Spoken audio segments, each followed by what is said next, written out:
હળવદ સરકારી હોસ્પિટલમાં છેલ્લા 1 મહિનાથી ડોક્ટર્સની ગંભીર અછત સર્જાઈ છે। સ્ત્રી રોગ, બાળ રોગ અને હાડકાના નિષ્ણાંત ડોક્ટર સહિત કુલ 6 જગ્યાઓ ખાલી હોવાથી દર્દીઓને ભારે મુશ્કેલીઓનો સામનો કરવો પડી રહ્યો છે।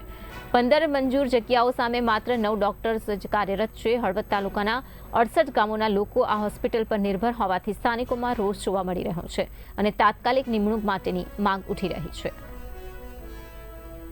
આજે હળવદમાં આવેલી સરકારી હોસ્પિટલમાં છેલ્લા 1 મહિનાથી મારા અંદાજ પ્રમાણે 1 મહિનાથી ડૉક્ટરો હાજર નથી કે છે જ નહીં, હાજર તો નહીં પણ છે જ નહીં।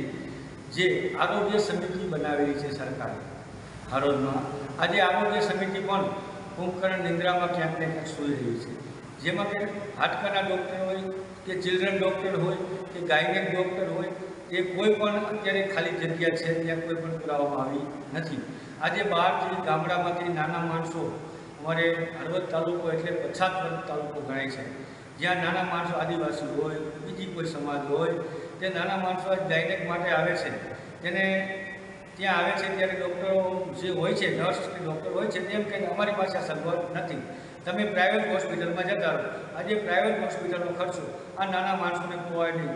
દાખલા તરીકે કોઈ બહેનને સિઝેરિયન આવ્યું ડિલિવરીમાં, તો આજે સિઝેરિયન પ્રાઇવેટ હોસ્પિટલમાં તો 40,000 થી 50,000 ખર્ચો થાય છે, તો એના ખર્ચો ના પોસાય। તો આ આરોગ્ય સમિતિ જે બનાવી છે તેનું શું અંધારામાં છે કે તે ક્યાંય ધ્યાન નથી દેતી?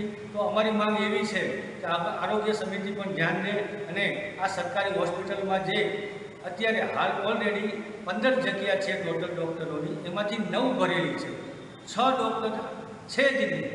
તો કારણ શું? કેમ નવી ભરતી નથી કરવાની? એ કારણ શું કે પ્રાઇવેટીકરણને મહત્ત્વ આપવાનું